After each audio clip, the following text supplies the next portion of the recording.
네, 첫 번째 주제는 어제 밤늦게 있었던 국민의힘의 토론 주자들 간의 치열했던 경선 토론, 그리고 민주당 주자들의 그만큼이나 치열했던 경선 토론. 주제는 대장동, 화천대유, 이 의혹을 두고 여당의 주자들끼리도 야당의 주자들끼리도 정말이지 치열한 설전을 벌였습니다. 포문은 홍준표 후보가 윤석열 후보를 향해 열었습니다.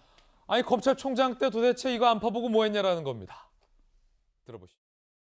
2018년 이제 지방선거 때 당대표 지원 유세를 우리 당 단체장 후보들이 거부하는 일이 있었죠. 당대표가 선거 유세 지원도 못하는 게 무슨 당이냐. 그때 남북 정상회담을 제가 위장평화회담이라고 했죠. 네네. 악담을 했다, 막말을 했다. 그래서 제가 지방선거 유세를 못 나갔죠. 근데 거꾸로 하나 물어봅시다. 네네. 윤석열 후보는 그때 뭐 했습니까? 대장동 사건이 그래 악취가 처음부터 났었는데 총장 계실 때 그 전혀 몰랐습니까? 전혀 몰랐습니다. 그건 몰랐으면 무능한 거죠. 그래서 뭐 무능해서 죄송합니다. 자, 파바박 뭐가 오갔고 서로가 무능하다라는 공방이 이어졌는데, 일단은 이재명 기자, 윤석열 후보가 홍준표 후보에게 홍준표 후보가 당대표였을 때 지방선거에 나갔던 후보자들이 당대표 내 선거 유세 오지 말라 라고 했던 거를 거론하면서 왜 그랬냐라고 챙겨 물었던 게 좀 흥미로웠는데, 의도가 뭡니까 그러면?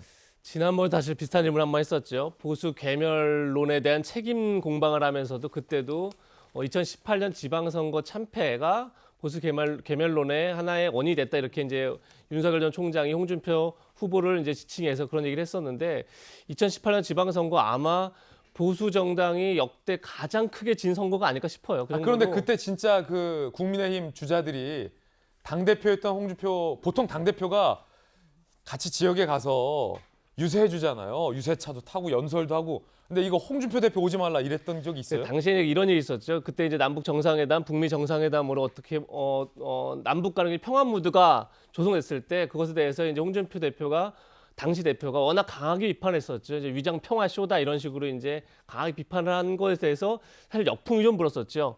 그러니까 오히려 그것을 이제 문재인 정부의 하나의 북풍이다 이런 식으로 이제 홍준표 당시 대표는 이제 프레임을 짰었지만, 오히려 그것이 약간 역풍이 불면서 오히려 약간 당시에 이제 지방선거에 나갔던 후보들이 상당히 그런 문제에도 부담스러워하는 그런 성향이 있었죠. 그러다 보니까 이제 홍준표 대표가 오지 마라 이런 얘기를 했었고, 그래서 홍 대표도 지금 그 얘기를 하면서 근데 봐라, 결국은 그것이 다 확인됐다라고 지금 이제 반격을 하는 건데, 글쎄 사실 2018년 지방선거가 어떻게 보면 보수 정당의 가장 아픈 기억 중에 하나일 텐데, 저걸 자꾸 끄집어내서 서로 공격하는 게 바람직한가 이런 생각은 듭니다. 그러니까 같은 당에 있는 사람들도 굉장히 좀 부담스럽게 꺼렸던 홍 당대표 시절의 아픈 기억을 끄집어낸 거군요. 자, 이에 대한 반격 카드도 참 흥미로웠는데, 홍준표 대표가 이 대장동 의혹을 거론하면서 윤석열 총장, 검찰총장 당시에 이거 뭐 첩보 없었냐, 몰랐다면 이거 무능한 거다, 이렇게 공격했잖아요. 그것도 참 지난번 TV 토론에서 또 똑같은 얘기를 홍준표 후보가 다시 물었었습니다. 지난번에도. 근데 그 검찰총장 산하에는 물론 대검 차장 산하로 직하로 돼 있지만 수사정보정책관실이 있습니다. 과거에는 이제 범죄정보 실이었죠. 그러니까 범정이라고 해서 이제 범죄 정보를 수집하는 데였는데, 거기서 어떻게 저 대장동 특혜 의혹 같은 그냥 큰 사건일 텐데, 지금 보면 그런 이제 정보로 수집하지 못할 수 있느냐, 이제 이런 지적을 한 건데, 사실 그때 윤석열 총장이 지난 토론회 때도 얘기를 했습니다. 이미 범정 조직이 굉장히 축소됐습니다. 과거와 다르게 거의 사실상 범죄 정보를 수집한다기보다는 그야말로 각 그 검찰청에서 수사를 하기 전에 이거를 수사할 것이다 이렇게 보고했을 때 수사를 해라 말라 이 정도를 이제 선택하는 거지, 과거처럼 광범위한 범죄 정보를 수집하지 않는다 얘기를 했는데, 저 문제를 또 지적하니까 아마 윤석열 총장이 정말 내가 무능하다 이런 걸 인정했다기보다는 그 얘기 계속 똑같은 질문에 대해서 그러니까 저렇게 웃으면서 어떤 반격을 하는 게 아닌가, 이렇게 전 봤습니다. 예. 그렇군요. 무능해서 죄송하다, 이 말인 거는 일단 한번 비꼬았다라는 거죠. 그렇죠. 결국에는 두 주자 간에 무능한 총장이었냐, 뭐 무능한 대표였냐 논쟁을 벌이고 있었던 대목 같은데, 자, 법조계 오래 계셨던 정혁진 변호사께서는 어떻게 보셨습니까?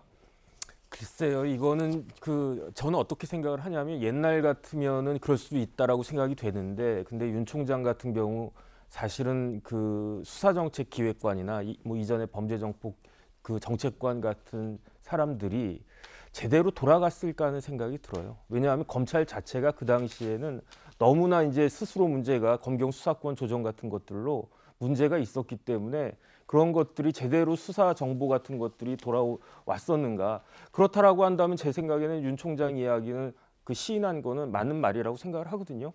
검찰총장으로서 검찰의 그 총책임자로서 이런 부분들을 정확하게 파악하고 캐치하고 해가지고 이런 일들이 벌어지면 안 됐었어야 됐는데 그런 부분들에 대해서는 본인이 직접 그걸 할 수 있었던 없었던 것 간에 검찰이라고 하는 조직 자체가 제대로 기능하지 못한 측면이 있었다라고 저는 판단이 되고 그 부분에 대해서 인정하는 것은 저는 좋다라고 생각을 합니다. 그렇군요. 소위 당시 법무부, 뭐 추미애 법무부 장관이랄지 그런 법무부 주도의 검찰 인사 때문에 당시 검찰 조직이 굉장히 무기력화돼 있었다라는 부분도 저 윤 총장의 답변 속에 들어있는 것이다라는 정익진 변호사의 해석도 한번 들어봤습니다. 그런가 하면 어제 토론회에서 하태경 후보가 홍준표 후보의 공약을 두고 강한 비판이 있었습니다. 하태경 후보는 홍준표 후보를 향해서 1차 토론 때는 조국수 홍, 2차 토론에서는 카지노 홍.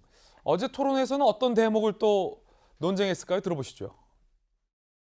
모병제라면 병력 몇 명으로 하실 생각이세요? 한 30만 하려고 그래요. 임기 내금 30만? 지금 아니. 55만인데 25만을 확 줄이겠다고요? 아니, 나라 말아 먹겠습니다. 난 30만 저런 식으로 가지고- 억지 하는 사람은 참 질문 기가 이동해 주셔야 막혀요. 됩니다. 아니 저는 이건 심각한 문제 저거는 뭐 같은데요. 시비를 걸라고 나온 아니. 건지 자기 공약은 없어요. 왜 없어요? 제 공약은요. 임기 내 모병제는 안 된다는 거예요. 어떻게 불과 5년 전에는 젊은 사람들을 표받으는 얄팍한 술수라고 모병제 비난했는데 국방세 얼마 거둘지도 모르겠다. 병력 감축 계획도 구체적으로는 안 잡았다. 이거는 완전히 구라 공약이죠. 그렇게 하시면 안 되고요. 그래 합시다.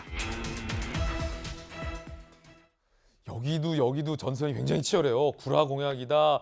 사람을 공격하러 나왔다. 자기 고향은 없다. 뭐 서로 간에 험한 말들이 오고 갔는데 요는 이겁니다. 이재명 기자. 홍준표 후보가 5년 전에는 그러니까 모병제, 그러니까 군대에 지금은 강제 징집을 하고 있습니다. 병역의 의무. 그런데 모병제가 되면 모든 남성이 군대에 가는 게 아니라 가고 싶은 사람만 지원을 해서 직업적 개념으로 가게 된다라는 건데 그렇게 되면 당연히 군 인원수가 감축이 돼서 국방력 약화에 대한 대안이 필요한데 모병제에 대해서 홍 후보가 5년 전에 반대했다가 돌연 이번에 모병제를 찬성하고 나왔다. 하태경 의원의 지적이었는데 이건 사실입니까? 맞습니다. 그건 그러니까 2017년 대선 때 모병제를 전면에 내세웠던 후보가 남경필 후보입니다. 당시에 물론 이제 바른정당의 후보가 되지 못했지만 남경필 후보가 모병제를 전면적으로 들고 나왔었죠. 굉장히 자신의 핵심 공약으로. 그런데 거기에 대해서 이제 찬반 양론이 있었고 그때 홍준표 후보가 저도 반대했던 걸로 기억이 납니다. 그러니까 지금 뭐 조금 전에 하태경 의원 얘기한 것처럼 결국은 이제 젊은 사람들의 표심을 얻기 위한 거다 그랬는데 당시 남경필 후보가 모병제를 얘기했던 것도 단순히 뭐 징병제를 모병제를 바꿔서 남성들의 뭐 강제 징집을 막겠다 이런 차원이 아니었고 사실은 지금 뭐 근데 홍준표 후보가 지금 다시 모병제를 주장하는 데도 이유가 있는 게 대한민국은 전 세계에서 가장 출산율이 낮은 국가입니다. 전 세계에서요. 지금 0.8 이하로 떨어졌기 때문에 이런 상태라면 사실상 군대를 정상적으로 운영하기 쉽지 않은 상황이 됐죠. 그렇기 때문에 그렇다 그러면 오히려 군대에서 혜택을 훨씬 더 많이 주면서 자발적으로 참여하고 그리고 이제 더 군을 더 전자화시키고 기계화시키고 이렇게 해서 뭔가 전체적인 변화가 없으면 지금 같은 55만 군대를 유지하기 쉽지 않은 상황입니다. 그렇기 때문에 이제 모병제 공약이 나오지 않나 싶고 그런 점에서 이제 하태경 지적했지만 전 이 문제는 굉장히 대선이 어쨌든 대한민국의 미래를 고민하고 그다음에 논의하는 그런 장이기 때문에 모병제도 굉장히 충분하게 숙고하고 토론해야 할 그런 사안이 아닌가 싶습니다. 어제 모병제만으로 비판을 한 건 아닌 것 같고 하태경 의원이 홍준표 후보에게 후속 대책, 즉 이 모병제 공약 전환이 정말로 이재명 기자가 말했던 것처럼 숙고된 입장 변화냐 아니면 그냥 즉석에서 들고 나온 거냐를 깨묻기 위해서 몇 가지를 물어봤잖아요. 근데 그게 하태경 의원의 마음에 들지 않았던 모양이에요. 그러니까 숫자를 물어봤었죠. 이제 지금 현재 55만인데 그것을 30만으로 그러니까 사실 55만인데 만약 모병제라면 당연히 숫자는 줄어들 수밖에 없습니다. 숫자가 뭐 그러니까 징병제 때 55만인데 똑같이 다 지원하지는 않을 거기 때문에 숫자는 줄어들 수밖에 없는데 그 숫자를 어떻게 줄여가면서 유지하느냐 이제 그런 차원의 문제인데 글쎄요 뭐 30만이라고 그러면 뭐 조금 전에 하태경 의원은 나라를 말아먹는 거다 이렇게까지 표현했는데 글쎄 어떻게 이제 군대를 재정비하느냐 문제인데 그래서 저도 뭐 이거 전문가가 아니기 때문에 뭐가 맞다 틀리다 이렇게 말할 수는 없지만 굉장히 전 임기 내에 어쨌든 간에 점진적으로 전환해 가는 그런 과정을 거쳐야 할 내년 다음 차기 정부에서 좀 필요가 있지 않나 이런 생각은 분명히 듭니다. 지금 국민의힘 컷오프가 앞두고 있는데 누가 4위로 들어가냐가 사실은 초유의 관심이잖아요. 왜냐하면 1위, 2위, 3위는 뭐 변수는 있을 수 있겠지만 어느 정도 좀 예상이 된다라는 측면에서 컷오프 때 누가 4위가 되느냐. 이 4위 자리를 두고 사실은 여러 후보들이 굉장히 치열하게 접전하는데 뭐 지지율만 놓고 본다면 원희룡 지사냐, 최재형 전 원장이냐, 아니면 혹은 뭐 하태경 후보냐, 아니면 뭐 다른 사람이냐. 근데 이제 하태경 후보가 계속해서 이제 홍준표 후보를 약간 원포인트처럼 이렇게 뭐랄까요 설정을 하는 모습에 있어서 약간 4위 자리를 노린 전략이다. 뭐 이렇게 보십니까? 뭐 그런 면이 전혀 없진 않겠죠. 어쨌든 가장 상승세를 타고 있는 게 홍준표 후보고 그렇다 그러면 가장 상승하는 후보와 맞상대한다는 건 그만큼 주목도를 높이는 분명한 전략일 수 있다고 생각이 들고 그런 점에서 이제 하태경 후보가 홍준표 후보를 그야말로 진짜 딱 표적을 정한 듯이 마치 그렇게 해서 계속 이제 집중적 공격을 하고 있고 또 실제 토론회 때마다 그게 큰 이슈가 됐었죠. 그런 점에서 하태경 후보 입장에서는 물론 이제 본인이 생각할 땐 본인이 가장 대척점에 있는 게 자신과 이제 홍준표 후보다 이렇게 생각하는 거겠지만 어쨌든 홍준표 후보와 그렇게 설전을 벌여나가는 것이 결국 본인한테 마이너스는 아닌 것 같습니다. 마이너스는 아닐 거다. 베테랑 기자의 입에서 이거 도움된다. 이 전략 이런 얘기도 나왔습니다. 조국수 홍, 카지노 홍에 이어서 구라공약 논란까지 하태경 의원의 문제 제기였고요.